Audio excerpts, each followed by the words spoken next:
Rafi and Clee. Live stream. Hopefully we don't say Here we are. I think people can hear us, hopefully. Hello? Let us know if you can hear us. What do we got? We already got comments. Patiently waiting. So excited. Yes, we're so excited. Big fan. Hello, everyone. I'm a big fan of you as well. Hi, Rebecca.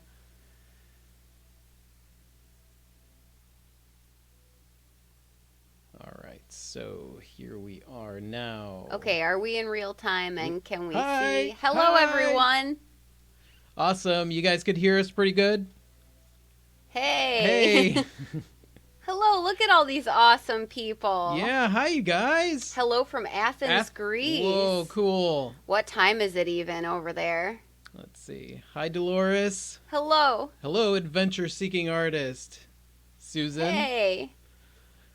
Hey, Chantel. All right, let's see here. Let me see if I can get us into a place where we are. Where are we going? We're not going anywhere. We're gonna minimize this. There we go. Oh. All right. Rafi with the workaround for the chat box. Yeah, we're still having technical difficulty with our chat box. Hi, you guys. Hello Loud and clear from from Australia, New Zealand. New Hi, you Zealand. guys. Wow. All you guys are here with us. That's so cool. So is Art Basel a goal for me? It's 2 in the night. 2 in the night. Is Art Basel a goal for me? Do you think Art Basel's a goal for me? Man, who doesn't want to be at Art Basel? Yeah, I don't know if I want to be at Art Basel so I could show my art. Well, of course I want to show my art if I'm going to be at Art Basel, but I think just the experience alone, I'm like, ooh, I want to go to Art Basel. That's a pinkies up, drinking champagne. Yes. Black tie. This piece is a steal at a mere $300,000. I'm an artist. I don't have to wear a black tie. But you do drink pinkies up. Only my tea. Okay, so the Q&A. Oh, yeah, it is working. Okay, cool. Yeah, good, good, good.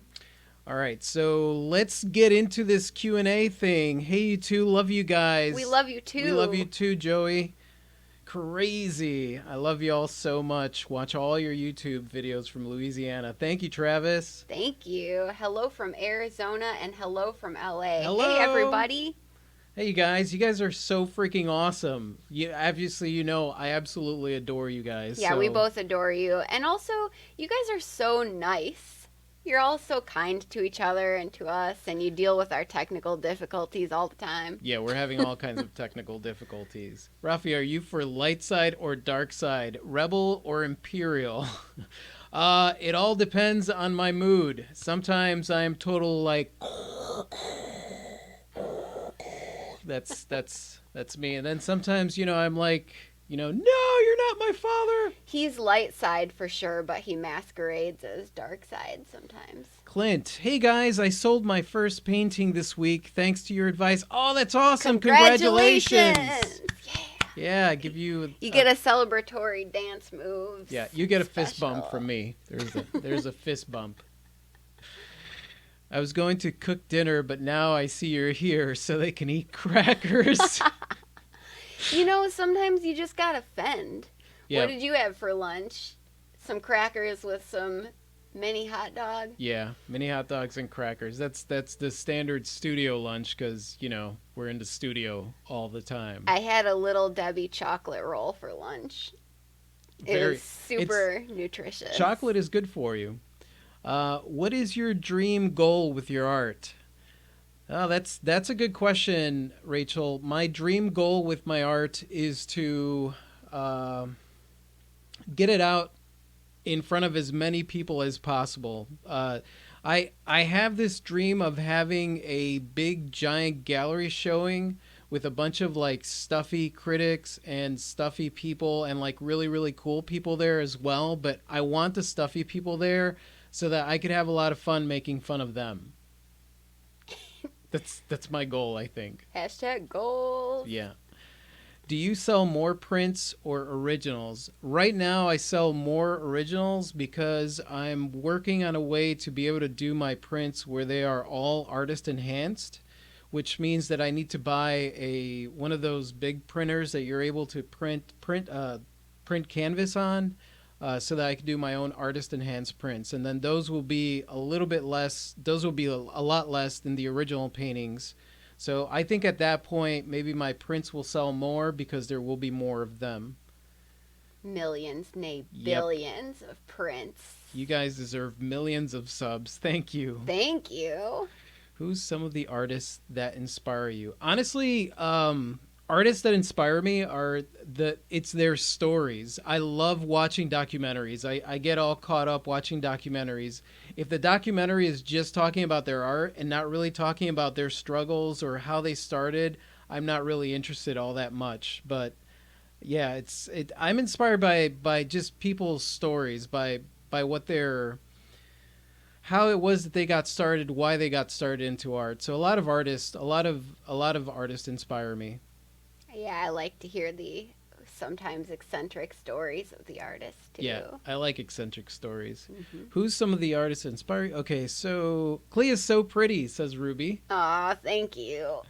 Hello from Frostproof, Florida. So glad I came across your channel. Well, I'm glad you're here, Amanda. Hello. Chocolate roll. Yeah, it was good. Not gonna lie. I haven't had one of those for I don't know how long. Mazael says, Rafi, I have my first art show coming in April, but I didn't know that frame my artwork is expensive. Yeah. Yes, framing your artwork is expensive.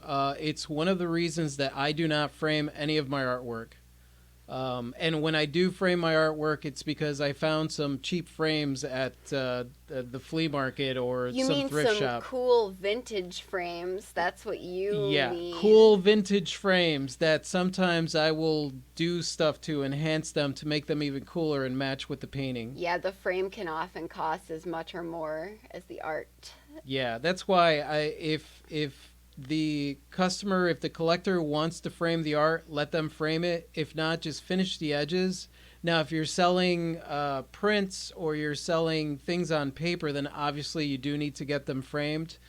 But I would, unless the frame is integral to the design of the piece, I would just go with the cheapest options that you could get, because most of the time, most clients will frame their own artwork anyway. Yeah, and they know what they want for their home and all that jazz, too. Yeah. Hello, some Frostproof. Let's see what we got here. Whoa. What are your favorite brands of brushes and paints, particularly acrylics? Okay, let's see. I'll tell you. I'll be right back. I don't know anything about acrylic paint, so I'm gonna sit here and wait to see what Rafi says about paints and brushes. Give me a moment. He's got like 100 billion paints in the studio. Who even knows what he's about to show you? Okay, so Utrecht. I don't even know how to pronounce this. It's Utrecht. Utrecht. I get this from Blick Art Supply. Utrecht is a company here in somewhere. I forget where. They're here in the United States. And their acrylics, they have a heavy-based acrylic, which I really, really like. And their colors are very vibrant. So this is the paint. This is my favorite paint. But I basically will use anything that I can get my hands on, as long as it's not like bargain bin at Walmart, because that paint is too watery and too cheap. Or like hobby craft Yeah. paint. And my favorite brushes are these, which I can't see because it's covered in paint. Maybe I'll do a video about this stuff that I use. Escoda brushes. These are really, really cool, and they take the beating that I give them, because I give my brushes a lot of beatings. Yeah, man. That sounded kind of lewd. So rude. how is an artist statement necessary? In my opinion, not really. I mean, if you have like a certain series or certain work that you are interested in telling a story about, you could do an artist statement. It doesn't have to be this super long thing. Just describe the reason why you created the artwork, what the artwork means to you. And you guys, so a lot of my work, when I get started on it, I have a fuzzy concept in my mind of what I'm going to create. And then after I create the work, there are some pieces that I know from the get-go what the artist statement is, why I'm creating that piece of work. And then there are some pieces that it doesn't really dawn on me till afterwards when I'm looking at the work. So don't stress out about it. If you just created something because you thought it was really cool to create, that's awesome. You know, you created it. And then afterwards, sit down and look at it and find what the meaning is for you, why it was that you created it. And that could be your artist statement. Yeah, sometimes my artist statement is, I really like this rock a whole lot. I like to sit down and write them sometimes just so I can define for myself what the piece is about for me.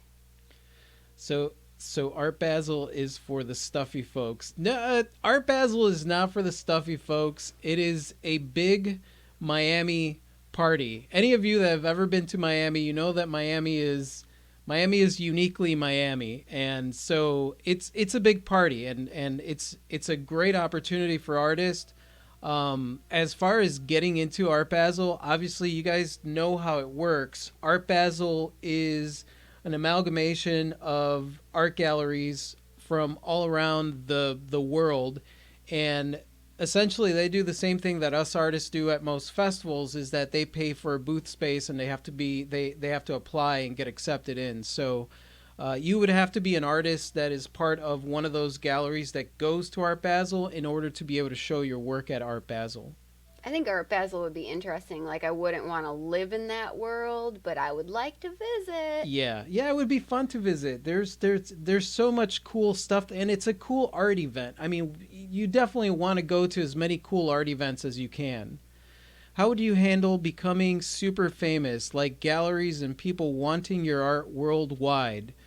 The same way that I handle stuff now. I mean, we sell stuff all around the world. As far as being super famous, I am definitely not super famous. I am what I like to call local famous. I am a local famous artist in a very small town where it is not difficult to become local famous. But we do sell art and jewelry all around the world thanks to the internet. So the internet has really switched that up a little bit. Like, you have a chance now to be able to sell worldwide and become an internationally known artist without anybody actually knowing who you are. So I think, and I also think that when you're an artist, you have more anonymity than, Like if you're a movie star. yeah, than if you're a movie star. I really don't know how I would handle it if I was like movie star famous and paparazzi was following me. I really seriously doubt that will ever happen with me as an artist. I don't know how I would handle it either, because, like, even now when we accidentally run into someone at a store and my hair looks all whack, I kind of want to hide a little. Yeah, we have that issue now here, where there are sometimes, like, we went out of town, and when we got back, we needed to run to the store, and we were like car rugged for 14 hours 14 in the hours car in the rugged. car. So our plan was, all right, just run to the store real quick, let nobody see us, and whatever, we'll go home. And Didn't happen. as soon as we walked into the store, there were like 3 people that were like, oh my God, it's Rafi and Klee, you know, and they came over, and we just looked ragged. Yeah, I was like, So yeah, that's fun. How would you handle cool things? Okay, so let's get to, where online can I sell quick, rough sketches very cheaply but find lots of volunteers and clients? The online version of those street artists that draw caricatures. I don't know. I really don't know. I think if you did a service where somebody could send you a picture and you did like a caricature or you did something, no matter what, if you're selling online, there isn't like a quick place that you'd be able to do it. You do have to do some work and get some marketing out there. And by marketing, I mean, you know, get yourself out there where people know where to find you. I always recommend to you guys that the best marketing is word of mouth, and just go out and see people and meet with people face to face, because those people are going to recommend you to other people, and those other people are going to find you online. As far as like putting your stuff out there onto a market that's already booming, I always recommend Etsy to people. Like you could do your Etsy shop, and Etsy already has its own market, so that's a market that's going on its own, and then you could create your own market by having people come to your store. So. Yeah. I do know that people on Instagram hold like live auction style like art and jewelry sales, but I know nothing about how that works. But they get viewerships that way. Lowell, I just down to me after being over 150 times to Miami over the past 10 years. I never visited Art Basel Miami. Lots of other exciting things to do when in Miami. Grin. Yeah, Nick. There are a lot of exciting things to do. There's a cool art culture in Miami that definitely, if you've never had the chance, it's definitely something that I recommend you check out. Hey, Rafi and Klee, you guys are awesome. You're awesome, Charlie. I want to know, what brand of canvas do you use? I use... What do I use? I use Blick brand because I buy... For the smaller pieces, I use Blick brand, the duck canvas, the heavy duck canvas, because I buy my canvas in bulk when it's stretched, and for the most part that's for the smaller pieces because I don't feel like wasting my time stretching small canvas. But for the bigger pieces, I just buy rolls of canvas and build my own frames and stretch my own canvas. I just down. Hey, Rafi. Interest in being art agents or not? No, I don't want to be an art agent. I like creating my art and promoting myself. I think I would be terrible at promoting other artists. I love other artists, but as far as like promoting their work, I don't know that I would be as passionate about their work as I am about mine, and that just wouldn't be fair to them because it's your passion for your art that sells your art. Like when you're passionate and you're talking to somebody and you're excited about something that you created, that is what inspires the passion within the buyer. That's true. Nobody can convey that like you can. No, nobody could sell your art the way that you can. We've talked about possibly finding art agents, but thus far I don't think we want to give up the ability to talk about our own stuff. Yeah. Rafi, could you have G-Clays made, then enhance those? Yes, that's actually what I do with my smaller prints. They are G-Clays. Now, if you don't know what a G-Clay is, G-Clay is... Inkjet. That's what G-Clay mean. It's inkjet. So as long as you're printing from a good inkjet printer and your ink is archival, which most inks are archival, then that is a G-Clay print. The fanciness behind it, I remember when I first started and I wanted to do prints, I went to like a special art print shop and they were talking about charging me so much money, and I was watching her doing it and I realized that she was printing it out of a Canon printer that was very similar to my printer and charging me money to print something on art paper. So just buy the art paper and print it out yourself if you have an inkjet printer. I would say get an inkjet printer that does photographs, that does really, really good photographs like a Canon. I have an old Canon printer, but it does an amazing job. It's old in the tech world, at least. Yeah. What's your opinion on creating sketch cards? Actually, James, that was something that I was thinking about today. I was thinking about what I could do for the holidays coming up, and something small and simple that I would have. I would basically have sketch cards made that I could sell to people to introduce them to my art. I think artist created cards are amazing, and I would never, ever, ever buy a card from the store if I could have a handmade one. Yeah, especially, like artists do the trading cards and stuff like that. I think that's really cool. I think sketch cards are cool. Banksy is its own artist, and Rafi and Klee are their own. Yes, indeed. Yes, Banksy is Banksy, and I am nothing like Banksy, and Banksy is definitely nothing like me. How do you know? Nobody knows who he is, or she. Rafi, could you answer my question? Marissa, did you send me a question? Here it is. Rafi, do you think self-taught artists could find path of success as an artist? Yes, you can. I am a self-taught artist. Me too. And the thing is that you could go to school and get a degree. And when I was in the business world, I was in business. I was in higher management, and I did not have a business degree. I had worked my way up. And there were a lot of business people that got out of school and came to work, and they still needed to be trained. And I think that it's the same thing when you're an artist. Depending on what kind of teacher you have, you can learn a lot about techniques. You can learn about art history. You can learn all those things. But the fact of the matter is that you're not going to retain any of it until you do the work. So whether or not you're self-taught or you're going to school to be an artist, you have to do the work. So that is what makes you an artist. That is what makes you successful. Not whether or not you have schooling or not. It doesn't matter. What matters is, are you doing the work? You could go to school for art for 4 years and not do anything with it, and you're not going to be successful. Yeah, and that depends on what your definition of success is too. I know a lot of people go to art school for the networking, like so and so is going to introduce me to so and so, and next thing you know, I'm going to be selling paintings at Christie's. But the definition of success can be different. You could never sell a painting at Christie's and have a tremendously successful art career.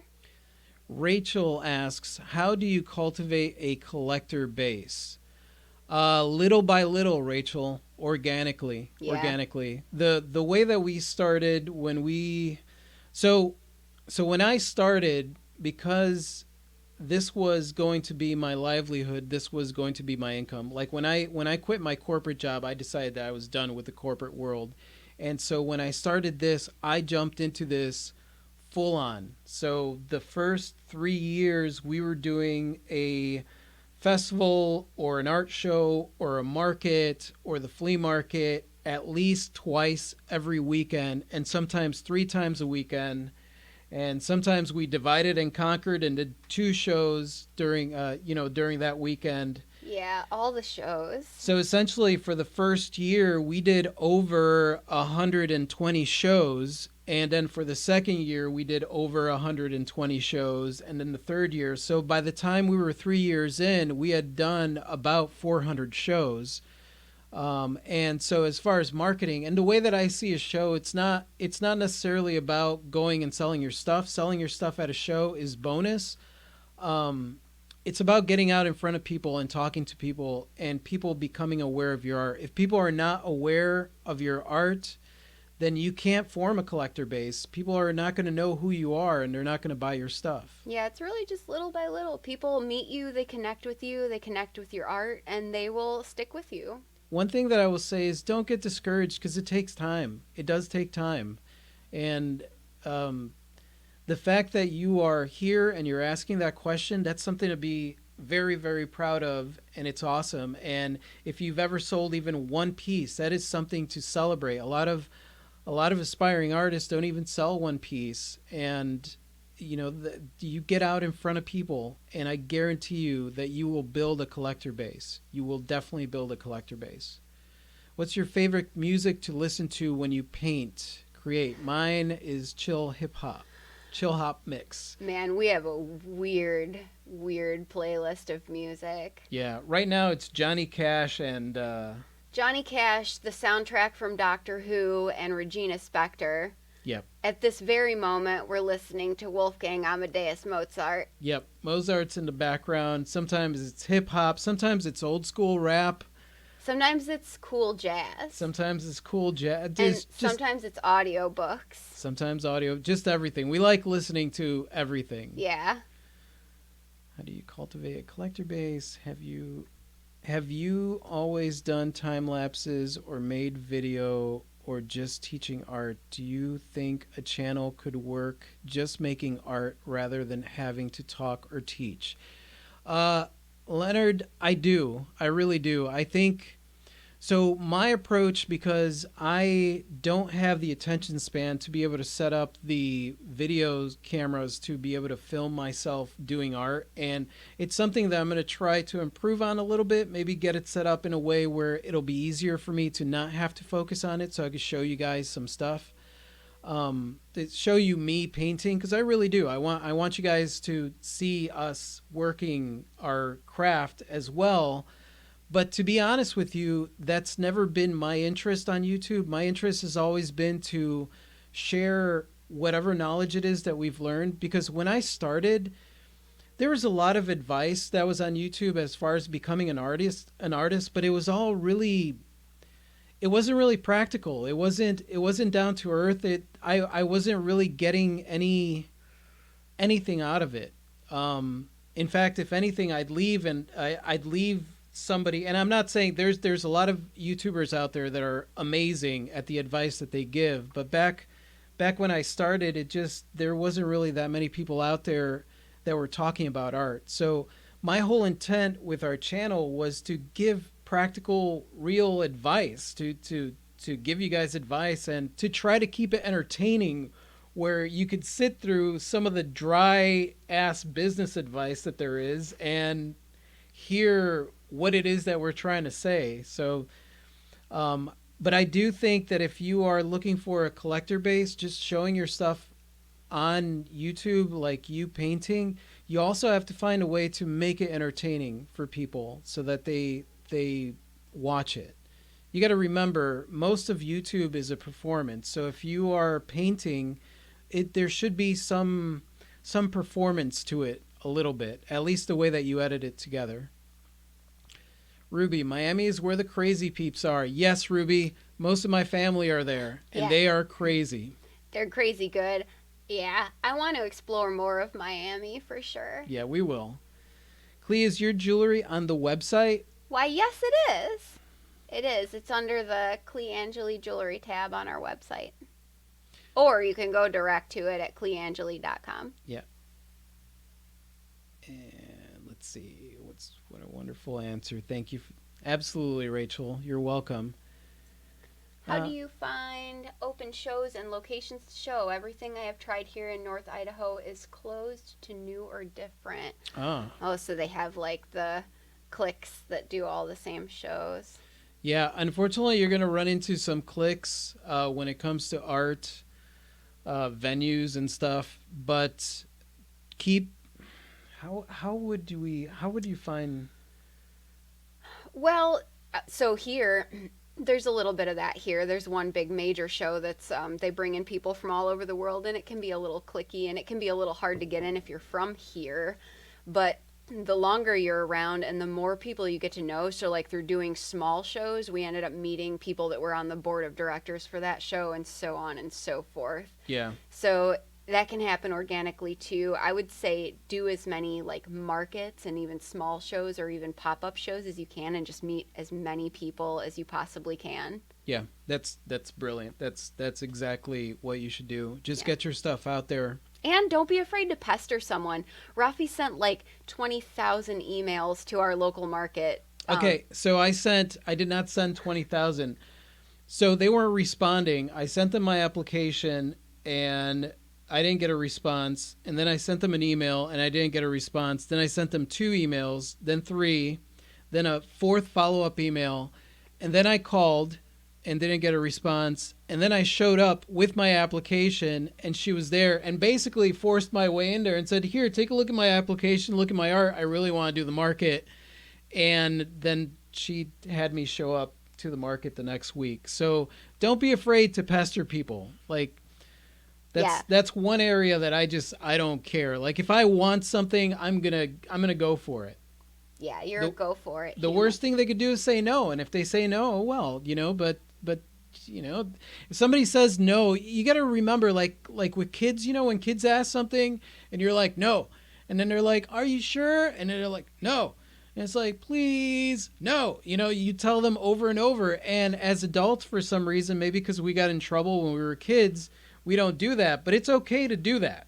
It's okay to go for what it is that you want. Yeah, and if you're not having any luck, like if you live in a small town, basically whatever largest city you're nearest to, start looking there because there's going to be more opportunity in a bigger city. Yeah. Yeah, look for opportunities. If you don't find them in your town, look for the next town over and the next town over. Just don't give up, and don't allow yourself to fall into a mindset where people are standing in your way of an opportunity. Because if I had fallen into that mindset, I wouldn't be able to do what I'm doing right now, because there are cliques here that happen, and I'm not part of those cliques. I'm not part of the good old boy clique that was here before I showed up.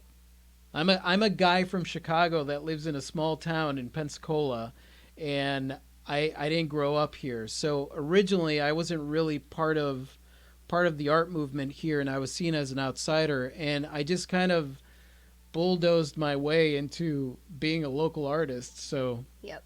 They were like, "Who are you?" should I price my large canvas in the thousands or hundreds? Sorry if the question is not interesting. It's all right, Kendo. Uh, price. So your larger pieces obviously should be priced more, and that's one of the reasons that for a lot of my larger pieces I have a standard square inch price for it, and then for my smaller pieces, anything that is smaller than a 24 by 36, I have a different price per square inch. Obviously, you guys know that it is much more difficult to work on detail when you're working on smaller pieces. So you do want your square inch price to be higher on smaller pieces, and then go a little bit lower on the bigger pieces, but not all that much lower. And make sure that the price is somewhere where you're comfortable with that price. The most important thing to me with price is that you are comfortable with the price that you're giving, because there are micro expressions that will come out if you're not comfortable. Like if you're like, yeah, that piece is 2,000. Somebody asks you like, so how much is that painting? And you're like, that one is 2,000. And it's almost like it'll come out like a question, completely insecure.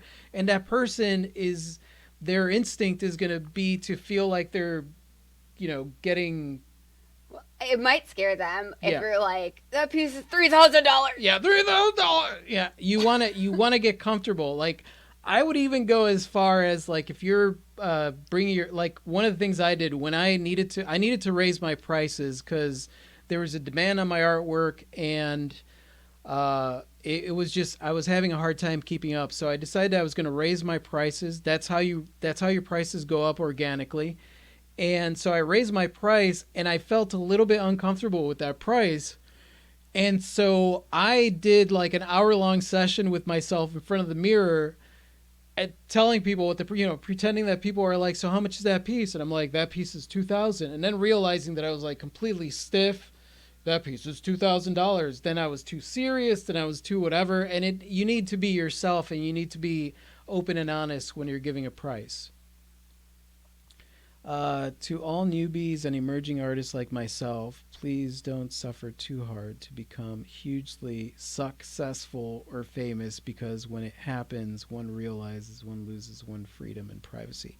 Nick, that is true to a certain extent. That is one of the reasons that I don't promote just becoming famous, like just getting famous. A lot of people really want to get into a gallery, not realizing that certain galleries that eventually, if you get into that gallery, you're going to become what is considered a workhorse. Like it's all going to be about your output, not about the art that you're creating. If you are going to get successful, don't count on a gallery or somebody to do it. Grow your own following, have your own collector base, and you can make a really good living doing this without having to compromise your sense of freedom. Because as Nick, the reason you become an artist is because you want to feel freedom. You want to have that sense of freedom. And unfortunately, the world is very commercialized. So just whenever you make a decision, whether it is join a gallery or sell or start creating this kind of work, think to yourself in future terms, can I do this for the next 10 years? Even though you're going to evolve and change, can I do this during the next 10 years? Just always evaluate where you're at and where you're going to be, because you don't want to end up being stuck in a situation that you don't want to be in. Yeah, I think if you always do things on your terms and never agree to anything that makes you feel uncomfortable, then you define what your level of success is going to be. Yep. I deal with freebie seekers twice a week. I definitely don't handle them well. How do I handle people that want free stuff? Adam, tell them when somebody comes by and they're like, "Oh, that's really cool. Can I have that?" Tell them, "Nope." I have a really good friend that she loves my artwork, and there are certain things that I give her, like if her birthday is coming up and I create something that is specifically for her, I will give that to her as a gift. But as far as like giving away my artwork, that's not going to happen. And so you just got to get comfortable with saying no. Or if somebody like expects it to be free, just tell them what the price is. And if they're like, "Oh, well, you're going to charge me?" It's like, "Yeah, of course. I mean, this is what I do for a living." Like if somebody fixed your car, unless they offered to fix it for free, you know that you would have to pay money for it. You know, that's if somebody is already assuming that you're going to give them something for free, it's up to you to set them straight. Yeah, and if they're going to be all butthurt about it, then psh. But the other side of that is like, if you trained them to expect free stuff. So, okay, just to illustrate, in the beginning, I used to do a lot of stuff for free because that was who I was as a person. And then people just grew to expect it, and then I was all upset about it later on, but like I sort of trained them to expect that from me, so then I had to ease people out of that. Like, yeah, I love you still so much, but I'm not doing that anymore. Yeah. Sorry. Yeah, just tell them. Just be honest, because the more that you don't tell them, the more you put yourself in a compromising decision. And one of the biggest mistakes you could make is assume that it's them, that it's their fault. But if you're in that situation, you do have to take ownership of it, because it's the only way that you'll be able to get out of that situation is if you take ownership of it and say, "No, this is going to stop. I can't do this." If you didn't train them to expect free stuff and they just want it, then just tell them to bugger off. Yeah, bugger off, you. Go and get. Do you frame your own stuff? What is the best source to get wholesale and cutting it yourself? Okay, so do you mean like, do I frame my paintings? Because I do not frame my paintings. Do I build my own canvas? Yes. I buy wood at Home Depot or whatever hardware store where they have good wood and it's not that expensive. Mm-hmm. Let's see. Thank you, Quee. What are the best brushes to use in your opinion? I mentioned that earlier in the video, but honestly, I use those brushes and I also use a bunch of different brushes. Everybody is different in the way that they create, so you just have to buy different brands of brushes and see which one it is that you like the most. Darn, sounds like I have to have my happy social face on all the time.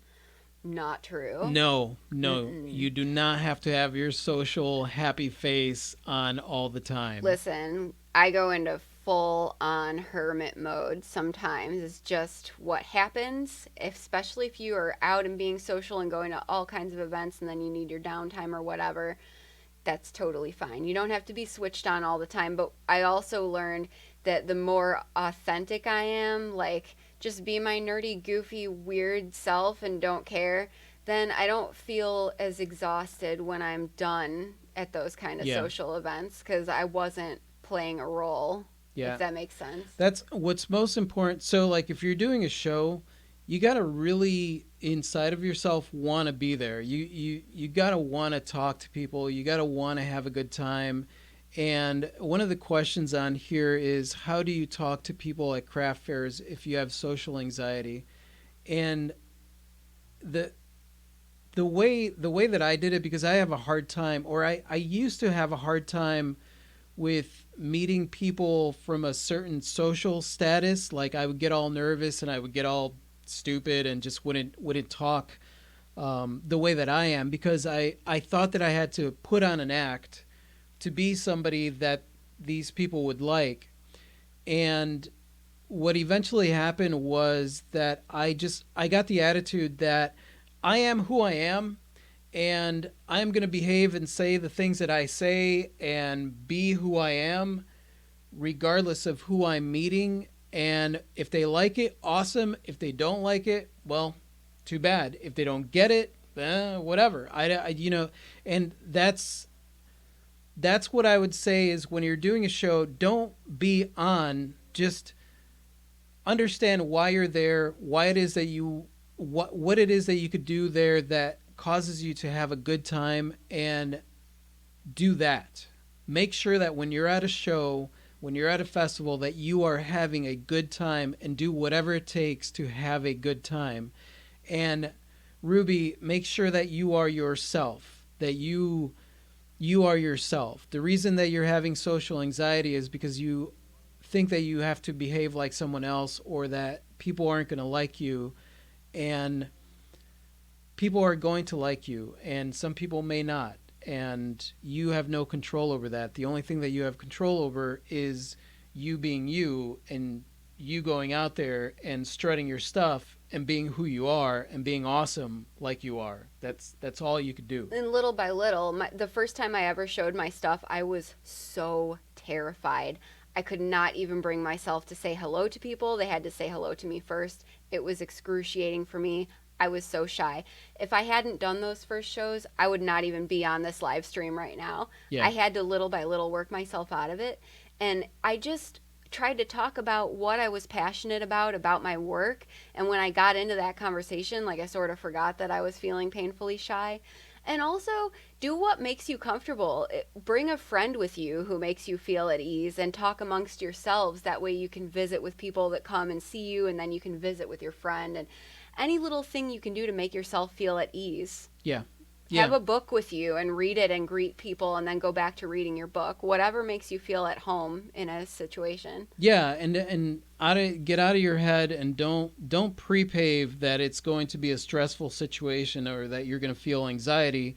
Before the event happens, imagine yourself having a good time. I know it sounds hokey and airy-fairy, but if you do, every time that you think something, you're essentially living that moment in your brain. Your brain doesn't know the difference between something that's imagined and something that's real. So every time that you stress out about something, it's like you're living that moment. So every time you live that moment, you're creating all these memories of this stressful, anxious moment that you were having at a market that isn't even real. So use that instead of against yourself, for yourself, and picture yourself having a great time at the market. Picture yourself having a lot of sales, talking to people, having a good time.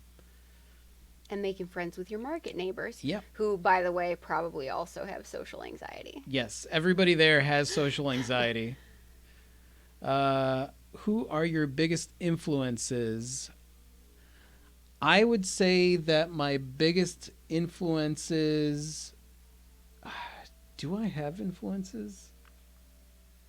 Well, Originally, and ironically, because none of my artwork actually looks like him. Originally, it was a Jackson Pollock. I went to the Museum of Contemporary Art in Chicago, and I saw a Jackson Pollock. And it wasn't so much the painting itself, but it was the texture, just the layers of texture, and I fell in love with that. And so, a lot of my paintings have a lot of texture and a lot of vibrant colors and things like that. I would say that it's just bits and pieces of different artists that have influenced me throughout my career. Yeah, and for me, I don't know if there's really a person per se either, but I'm inspired by textures and how light bounces off of things and passes through things, textures and colors and shapes. Clee, how many special orders do you get in a month? Oh, that can vary a whole lot. Yeah, it depends on the month. Sometimes I have a dozen. And it depends if we're talking about like a commission, like I'm sitting down with this person and designing something for them. Sometimes like one or two, and then sometimes like a whole lot, and I have to write a list to keep it all straight. And luckily, it kind of goes in waves like that for me. Otherwise, it would be maybe overwhelming. Yeah. I don't want it to be crickets over here, but I also don't want to have a constant overflowing list. And sometimes I turn down special orders if I don't feel they're right for me or if I don't have the time. But yeah. Yeah. Yeah, it's one thing that I recommend is, and I know that it's rough sometimes because you're getting started and you definitely want to make money on your art, but if there are any commissions or special orders that are just not a good fit for you, you're better off just turning that one down. Yeah, especially during your busy times. Like, I know at Christmas time, it's just going to be insane, and I just need to really manage myself and what I'm willing to do. My mom asked me for free painting, and I said I would have to charge her. I stood my ground and said I learned from the best. Thanks, Rafi. That's great. You tell her. That's like your mom. My mom free asked stuff. for. And I was like, no, she's not getting free stuff. She doesn't directly ask for the free stuff. She hints at it. When I did the calendars, my mom bought a calendar. She was my first customer for the calendars, and your mom was like, "Oh, that calendar. would make a lovely Christmas gift." Yeah, and I was like, "Nope." And I was like, "Yeah, so buy one for someone." Yeah. All right. Where else besides festivals have you looked for collectors? Honestly, I have not looked for.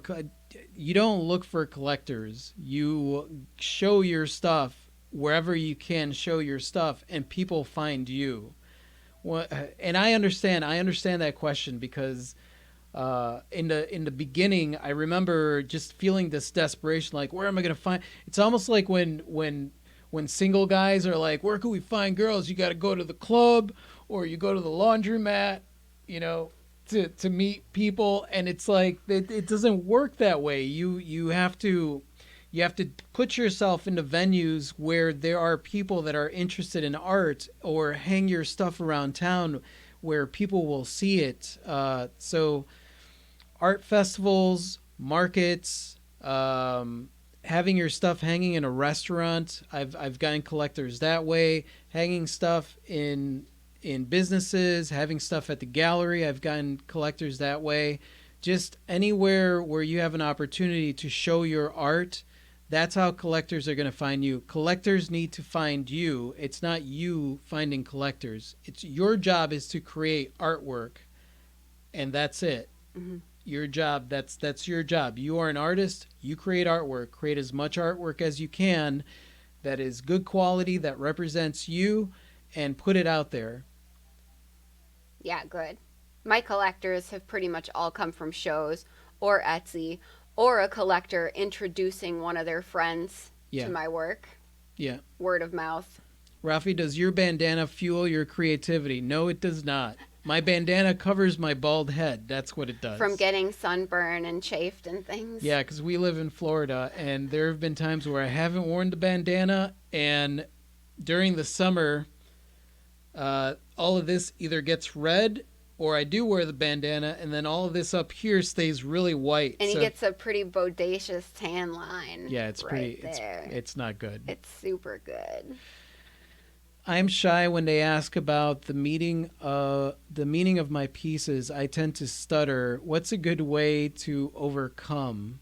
I stutter too sometimes. I think you're entitled to stutter and be weird, and when you're explaining your art, you're an artist. Just you're an artist. You're fine. You could stutter. You could, scream weird things to the side. You could do whatever it is that you want. What I would recommend though is write a small 3-sentence or 2-sentence, something really, really short that embodies what the meaning is to you instead of going into a longer meaning. Obviously, you'll have a longer meaning for the piece, but at least something short that is easy for you to say that you could get out. And that way, if you find yourself getting stuck, then just you already said what you needed to say. Yeah, or you can just print out that little card and put it by the artwork so you don't even have to say it at all. And then you just elaborate on that if they ask you. Yep.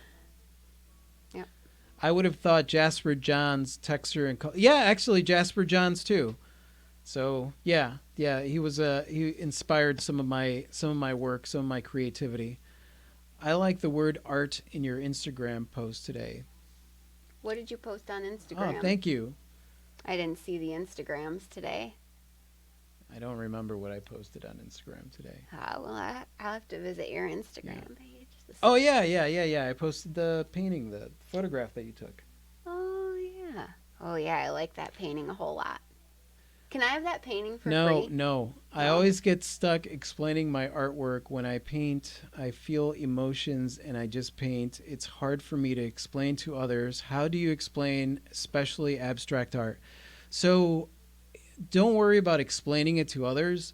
Figure out what it means to you. Even if the same thing happens to me when I'm creating artwork, I'm in the moment, I am feeling the emotions, there are fuzzy ideas of what I want to create or why I'm creating what I'm creating. There isn't anything tangible and solid until the piece is actually created. Once the piece is created, you could stop, you could look at it and see what the meaning is for you. And like I said before, just come up with just something short to describe it. It doesn't have to be this in-depth thing, something short of what that piece means to you now that it's done, now that it's in front of you, something that you created, and make it simple. Yeah, even if you say this piece is pure, raw emotion from a subconscious place. I don't even know how to explain it. There you go. Yep. I charged my mom too. I did give her half off though after they didn't sell at a group show. Yeah, Dolores, I give my mom a discount, and I mean I also give her gifts, but these are gifts that I set out to make for her because they're a gift, not a piece of work that I already have up and is on my online store. If she's interested in buying something that's already made, that's out for my collectors, and it would be unfair for me to give that piece to my mom if somebody that wanted it was interested in it. So yeah. My family gets sometimes things for holidays and whatnot, but what's your best advice on generating more business for someone who creates paintings by commission, special order, and doesn't necessarily keep a large amount of inventory besides social media? I would say that you would have to focus most of your marketing on so what a lot of people do on Etsy is that they have made to order pieces, and essentially what they've done is created a market for themselves that is based on made to order pieces, and these are all commissions. Now if you're dealing with a specific commission, like if you're doing portraits, that's where marketing your work is going to come in, and that has a lot to do with word of mouth.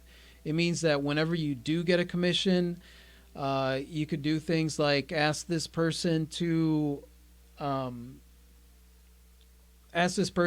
suggest you to someone else, somebody that they know, give them a discount, give the next person a discount. You got to come up with creative ways to see how it is that you could market your work locally first. Once you get a good rhythm going for marketing your work locally, then you could start expanding your work online. But a lot of those artists that do those commissions, they also pay for a lot of Google ads and things like that. So that's not really my expertise. I'm all about marketing myself for the least amount of money possible.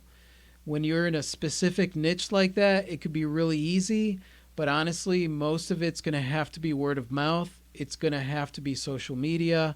People will have to meet you in person. I would be bringing examples of my work out to shows to say, this is the type of work I do, and if you're interested in talking to me about your own piece, or even posting on Etsy, portraiture art or whatever it is that you do, here's an example. I'll never duplicate this piece, but if you're interested in a similar piece, please contact me. A lot of people do that on Etsy as well. Yeah.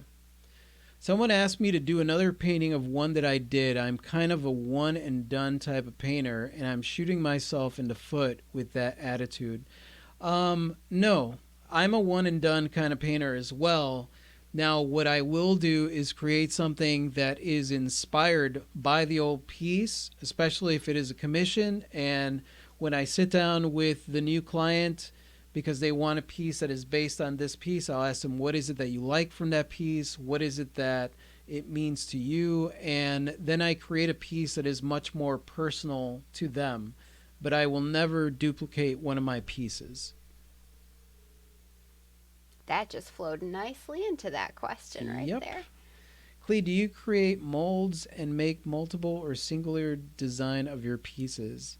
I do not create molds. Not yet. Every single one of my pieces is made by hand. I am interested in the lost wax casting process, and I want to learn it. The detail you can achieve with doing that kind of thing is awesome too. But for the time being, yes, everything that comes off of my bench was sawed or hammered or drilled or whatever by these two hands right here. At some point, when we move into a larger location where we could have a bigger studio, then we'll have room for lost wax equipment and all that stuff. and But all that stuff. I will say that I will never give up the handmade-ness of my pieces. I really love that no two ever come out the same. I do these feathers and I saw them out by hand with a little hand saw and texture them with a texturing hammer, and no two ever come out the same, and there's something really truly wonderful about that. So I'll always do that. Adam Hereda, laundromat. Yeah, it was a bad example. Yeah, man, where were you picking up chicks? I wasn't picking up chicks at the laundromat. Don't lie. Your cute face, you probably picked up chicks all the places. What kind of dater am I that my first thought was the library? Like, that's where I would go to meet chicks. I'm not a playa kind of dude, apparently. Definitely the library. How many hours a day and week do you two work? Define work. We're in the studio like a whole lot. So I've been in the studio this morning since 7 o'clock in the morning, pretty much. Yeah, and it's 8 o'clock our time. Yeah. We can be in the studio for a long time, and sometimes I'm like, this isn't technically work. This is like research, or like I'm not really working right now because I'm just like editing pictures. But the truth is, we work a lot because we're doing everything. We're tech support, we're online managers, we're the artists behind it, and we're the social media gurus. And you really we did a podcast about that, actually, about working too much and finding a balance there. Yeah, it's important. Like I think it's hilarious because back when we first started, one of the things that I mentioned in the podcast was the fact that we were at the flea market and this cop walked by and he was looking at my art. I was like, "Oh, hey, how are you doing? You interested in my art?" And he just kind of looked at me. He's like, "You did this? Must be nice to not have a real job." And we were like, "Ha!"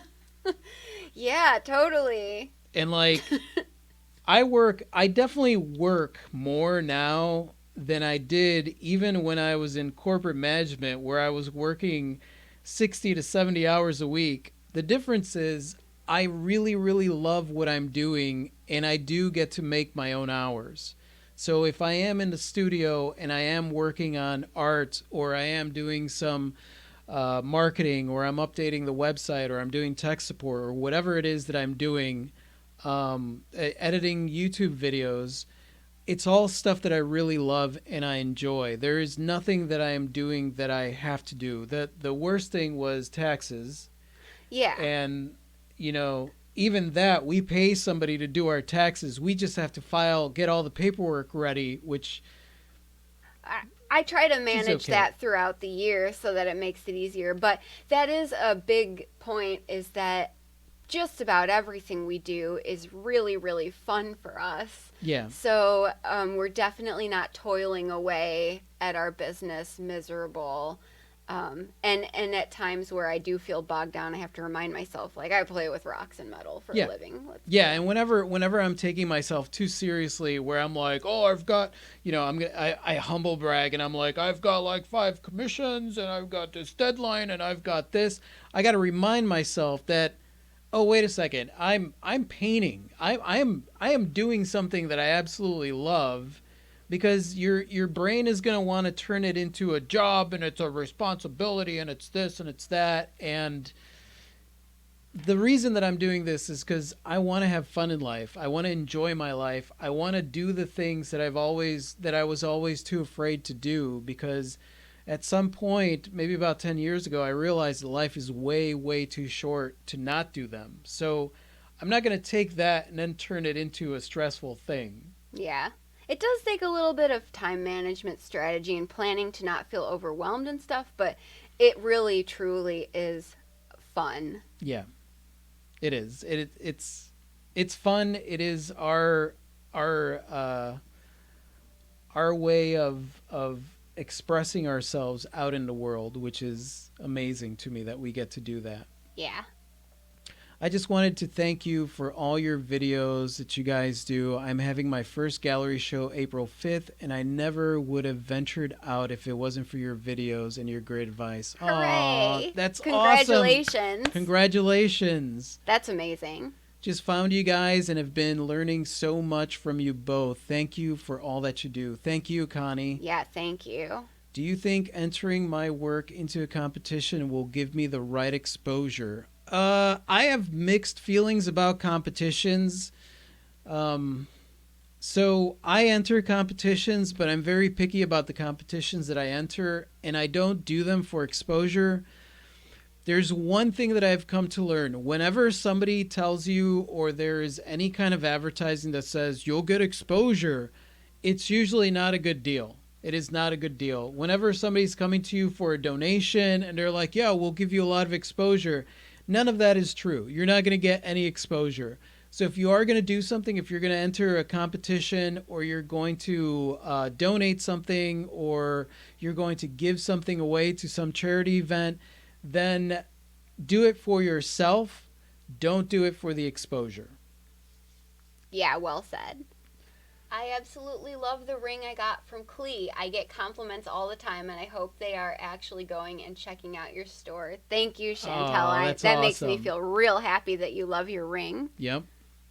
I find it hard to sell my work, as I know that I wouldn't have paid for it.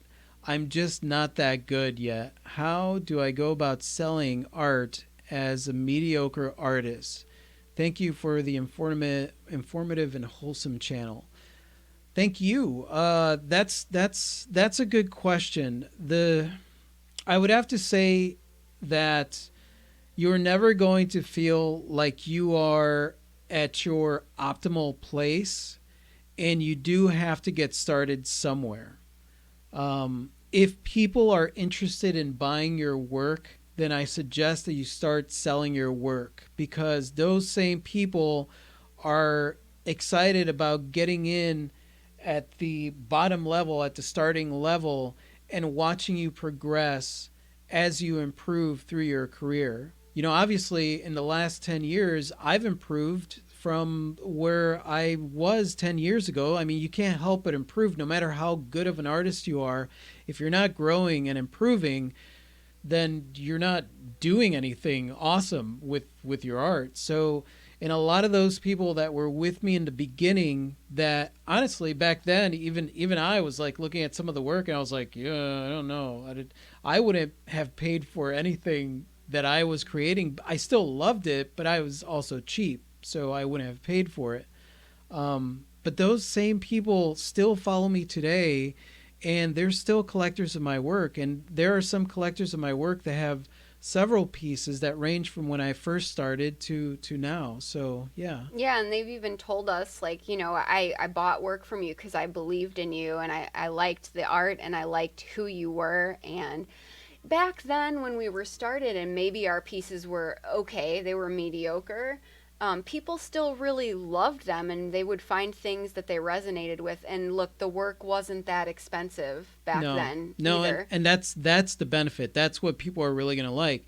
Listen, your work when you're first getting started, don't expect to it's one of the mistakes that a lot of artists make, especially coming out of school, because they hear all these big giant prices that are going on in the art world, and they overprice their work.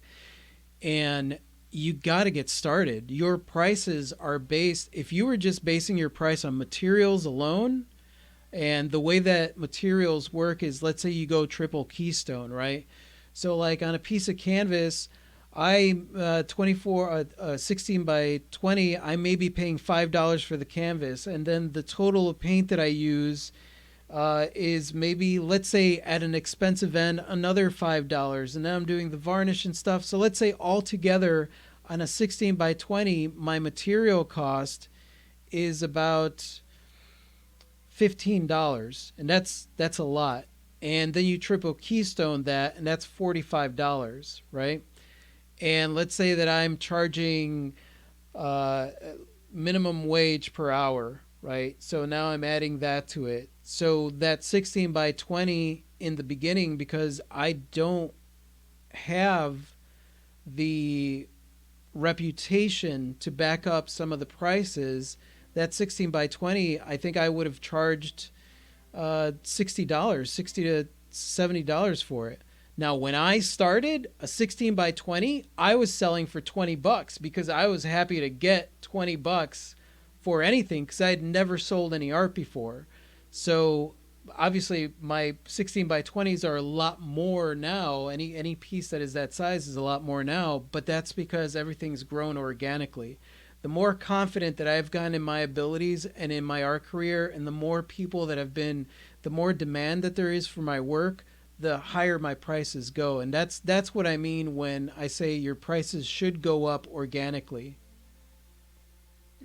So sell that work to the people that want it. Hi, thanks again to the both of you. Thank you for being here. Yeah. Opinion on limited print runs versus open print runs. You know, honestly, right now I just do open print runs, and the only thing I do limited print runs are on my handmade prints. I do these not lino prints. I actually use lithographs. No, they're not lithograph. No, they're prints. I make them with styrofoam. I actually use styrofoam and glue and different aspects, and then but they're just like linographs. So those I have a limited print of 100 because that's the only life that it would have before it breaks and doesn't work anymore. Yeah, exactly. But as far as things that I print out on a printer, you know, the Giclée, those are open. It would be unfair for me to try to overprice something simply because it's limited. Okay, so what's next? Hi, thanks again for... Wow, what a rude cop, lol. Yes, very rude cop. Yeah.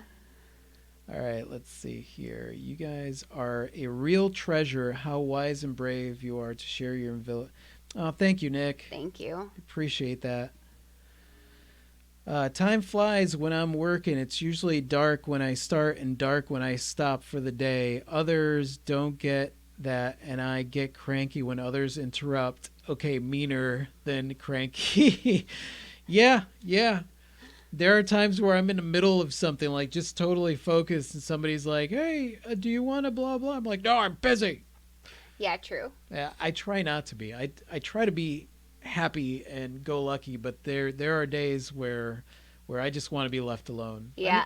It helps to have people around you that understand that when you're like in it, just let you be in it, you know, too. If you got people that don't get that, then that can be cranky-fying. Is there a too high price point at the flea market? I would say yes, but it also depends what kind of flea market you're in.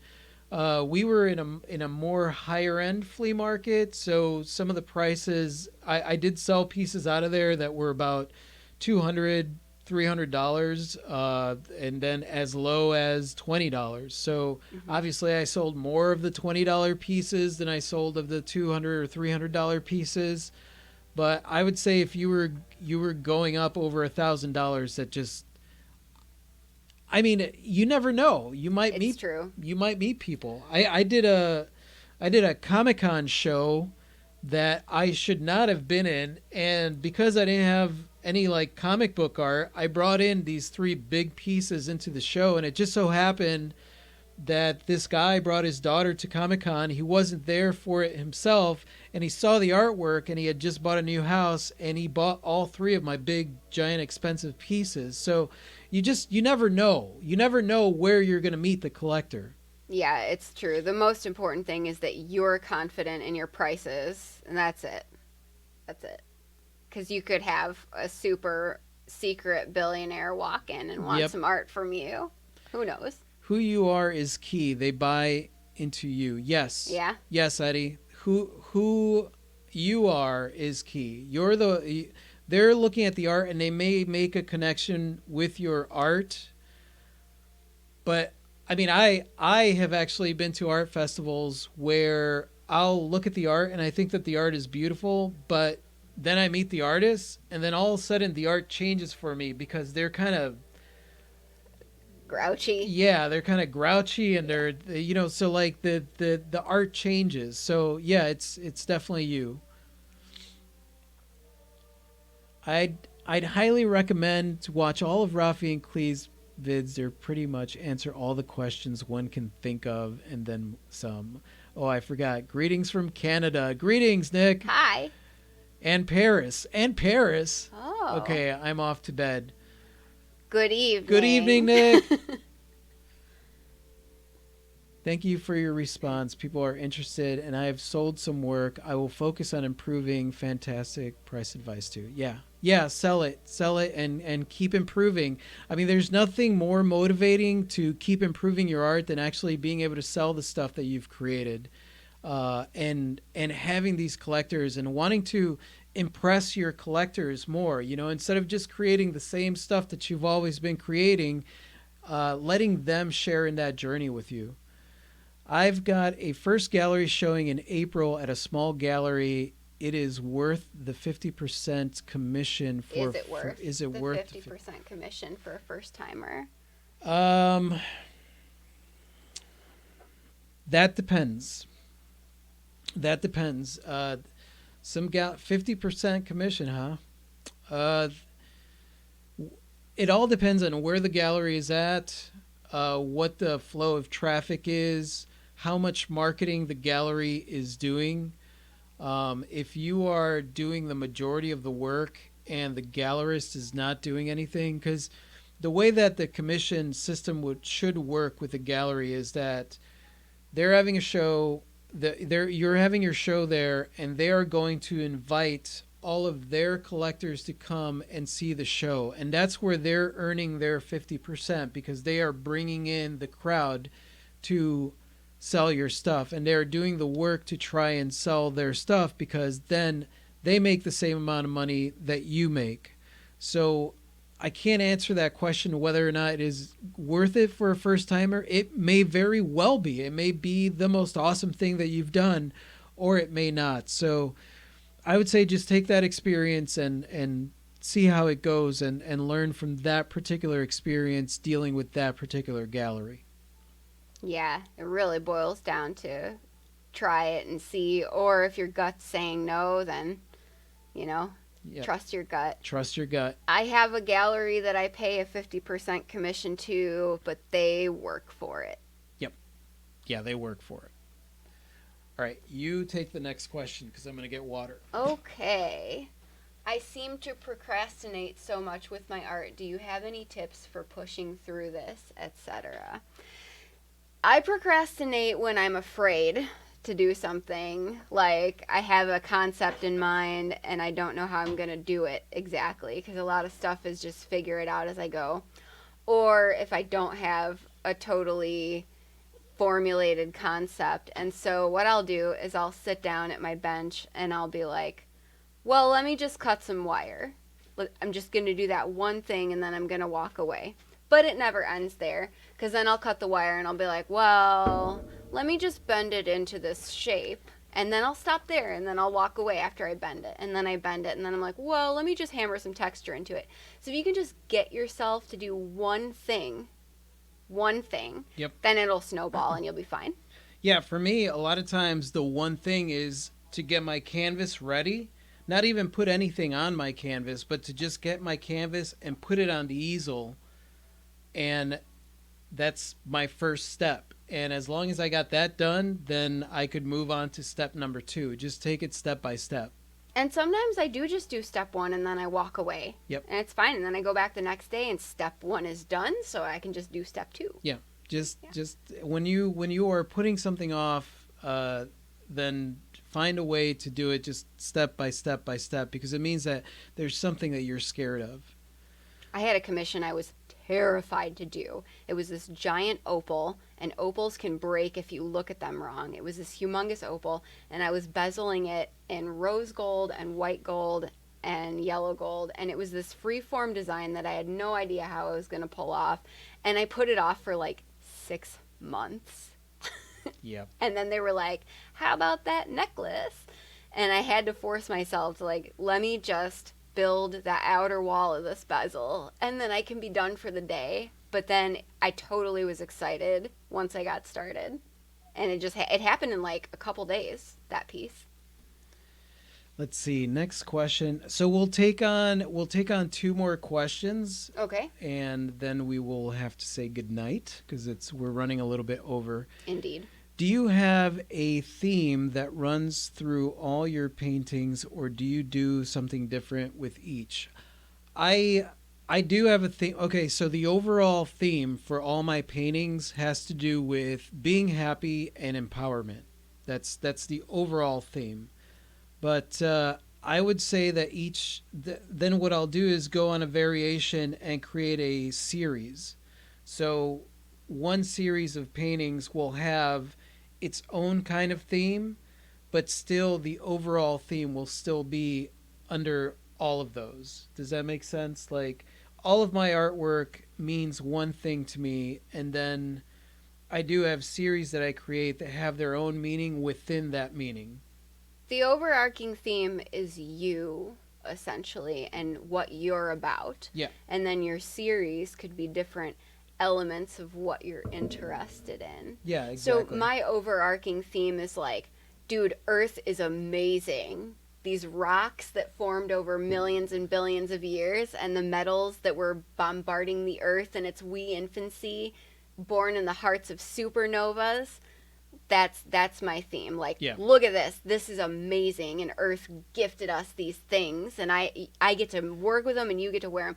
But then she will go on for hours. But then the subcategory themes are like my Tree of Life series, which are all about a specific theme being rooted and expanding out into the world, or my Feather series, which are unique pieces, and those have a story within the overarching theme of, dude, rocks are awesome. Yeah, just remember, you're the one creating it, so the basis of it is something that you love, something that is coming together, something that is unique to you, and then within that you could create different series.